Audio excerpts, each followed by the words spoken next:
నేనొస్తే ఒక వేద పారాయణం లేదు, ఒక మంచి సంగీతం లేదు, వెకిలి పాటలు, వెర్రి డాన్సులు. అది నా పెద్ద చెవులే హోరెత్తిపోయేలా.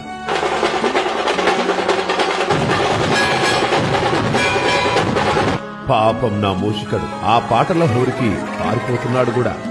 ఇక చుట్టుపక్కల జనాలైతే రోజు అష్టోత్తరం సంగతి ఎలా ఉన్నా మీ గోలకి తిట్లదండకం చదువుతున్నారు. అవును, నాకు లడ్డూలిష్టమని ఎవరయ్యా చెప్పారు? నేను ఉండ్రాళ్ళకి బ్రాండ్ అంబాసిడర్ని కదా. మరి ఆ లడ్డూలేంటి, వాటి సైజులేంటి, పైగా ఆ వేలం పాటలేంటి? అసలు నా కథ, నా రూపమే కాదు, నా ప్రసాదం కూడా మార్చేస్తారా? ఆ విష్ణుమూర్తికి 10 అవతారాలే, కానీ నాకెన్ని పెట్టారు? నాతో క్రికెట్ ఆడించారు, గ్లోబుల మీద ఎక్కించారు, మోటార్ సైకిల్ తొక్కించారు, నా ట్రేడ్ మార్క్ అయిన బుజ్జి బొజ్జను తీసి 6 ప్యాక్స్ పెట్టారు, టోపీలు పెట్టారు, తలపాగ జుట్టారు, సినిమా హీరోలా తయారు చేశారు.